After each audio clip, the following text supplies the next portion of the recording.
It is said that the red light at a traffic signal lasts between 1.5 to 2 minutes, which is approximately 120 seconds.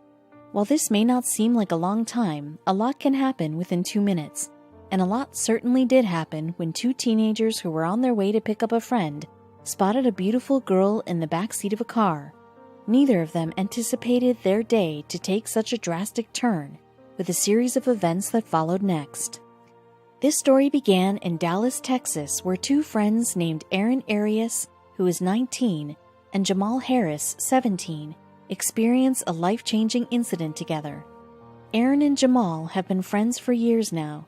They have been studying in the same school since junior high and were pretty close to each other. They had a regular life like any other teenager until that one unfortunate day. Apart from school, Aaron and Jamal shared one thing that they were both passionate about, and that was automotive. They loved cars and knew everything about them.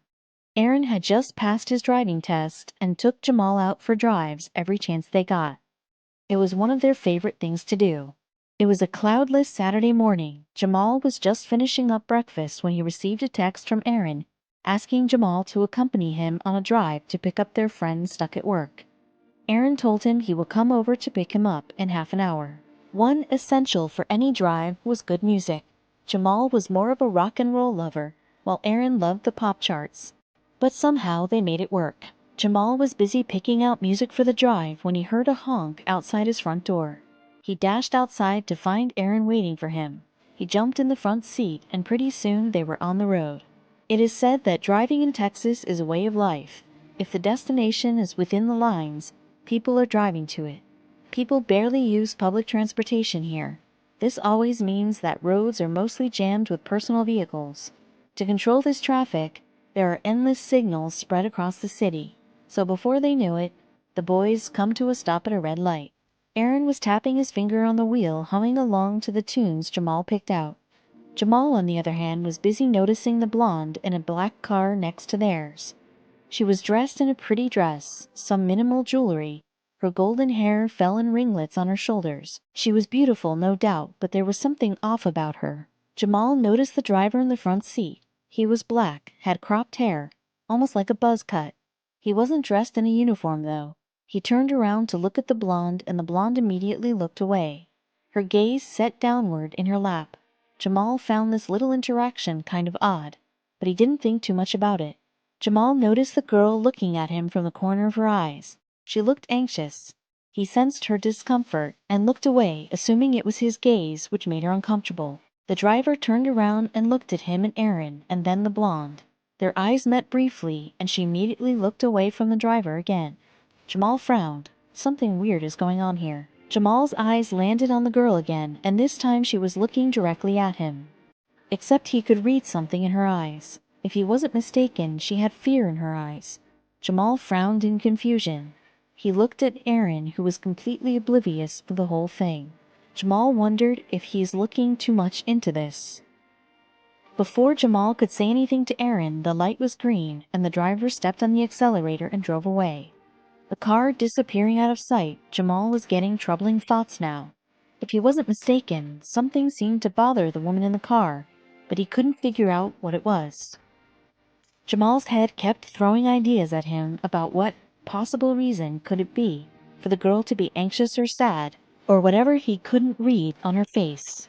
Maybe she was on her way to the hospital to see a relative who was injured, or maybe she was nervous about a job interview. But why the driver looked at her weirdly, none of it made any sense. A few miles down the road, Jamal spotted the car again. He couldn't make out much of what was happening from behind, but the blonde was looking around from the window. The driver was still racing like his life depended on it. Another red light coincidentally made them wait next to each other again. This time Jamal asked Aaron to look. Aaron assumed Jamal is talking about how pretty the girl is, so he didn't notice anything else. Jamal thought he's probably overthinking all of this, and there's nothing to look into. Jamal noticed a gaze on him. It was the girl again. He maintained eye contact, trying to read her face. He noticed her lips moving. She was trying to say something to him. Jamal concentrated hard to understand her, and her lips were trembling, trying to mouth something to him. And once it clicked what she was mouthing to him, Jamal's eyes widened. She was mouthing, "Help me." Jamal immediately turned to Aaron and told him about it. He told Jamal to quit joking around.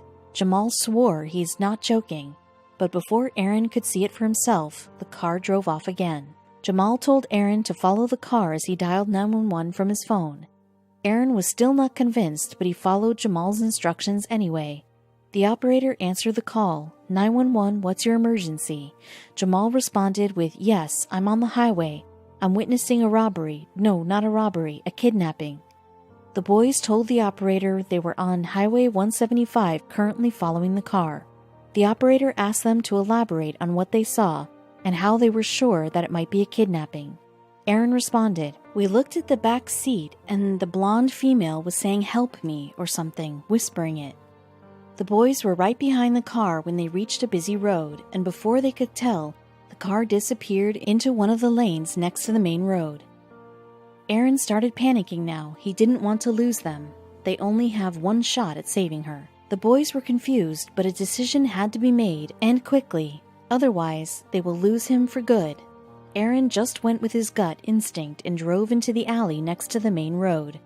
It was weirdly empty at this time of day, but that also acted as an advantage to speed up and find the guy. After driving endlessly for a few minutes, Jamal spotted the black car a few miles ahead of them, getting back on the highway. Aaron jumped on the gas pedal and the car roared forward. They were back at it again, chasing the guy down the streets of Texas. The boys were busy talking to the operator when they noticed the car slowing down slightly, and then speeding off instantly. Aaron pressed down on the accelerator and raced behind him. The car's headlights were turned on and off repeatedly. Jamal and Aaron exchanged a knowing look. The driver knew he was being followed. The boys were afraid. Now that he was aware of being followed, he might hurt the girl or hurt them or kill all of them. They could see the girl banging her hand on the back windshield trying to catch their attention. They had to save her from whatever this terrible situation is. Even though the driver was trying to intimidate them, the boys remained focused. They continued following him while staying connected on the call. He was driving crazily now, turning his car, changing lanes abruptly, doing everything to lose them, but Aaron was right on his tail. The operator on the call asked the boys to turn on the hazard lights of their car so that the nearest patrol car would spot them and intervene immediately. The boys did as told, turning on the hazard lights and kept following him. They were hoping to find a patrol car at any moment. The operator told them to stay connected no matter what. Before they knew it, the boys heard the police sirens coming from behind them. They both let out a sigh of relief. Now that the cops were here, there was no way he was going to escape. Aaron saw the police cars taking over them and chasing the black car now, getting the driver to stop. They kept driving, still connected on the call. At the end of the road, Aaron could spot a bunch of cop cars waiting for them.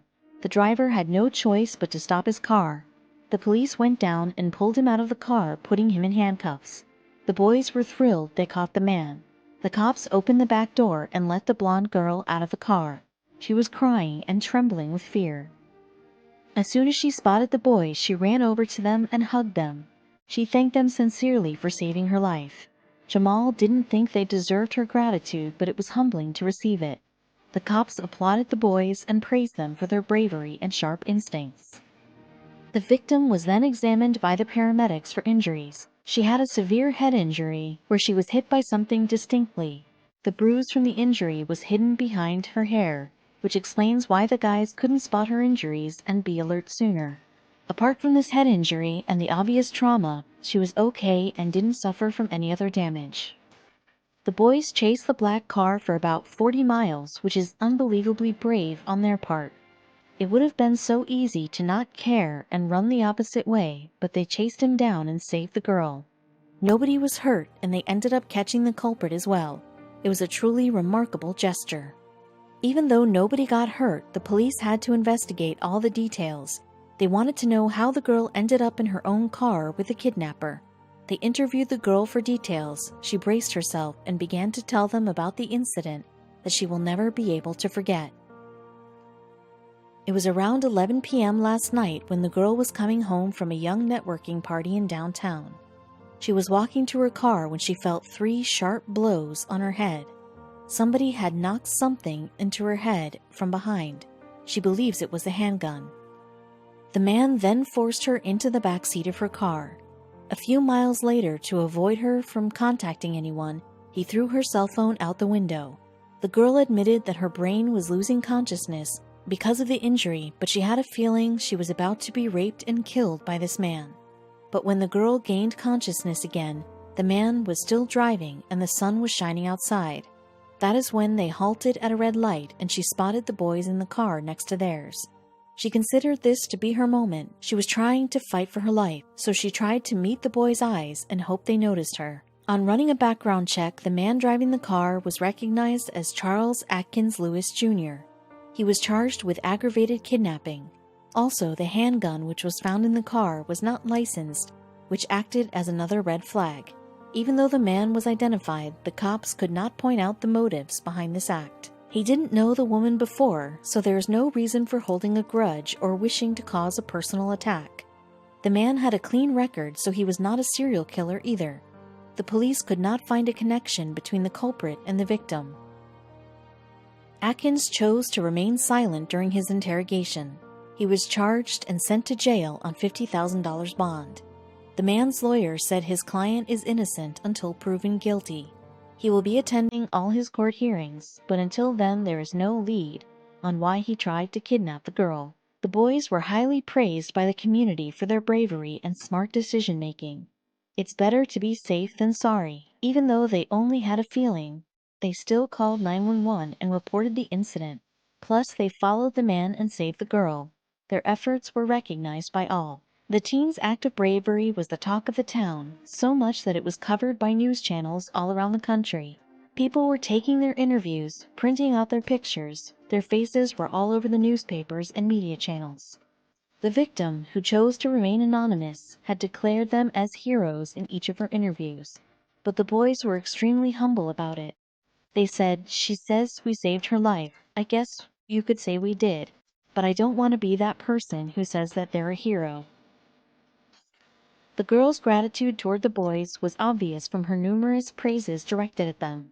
But even Aaron mentioned in one of his interviews that he would like to stay in touch with her, although he will do so only after the investigation and court trials end, since he didn't want to meddle with any of that. Trusting your gut instinct proved to be a beneficial thing in this case. Had Jamal not noticed the distress on the girl's face, he never would have caught the guy in the situation, and the ignorance would have cost that girl her life. So it is significant to be conscious of our surroundings. You never know what might happen with those who can't speak for themselves.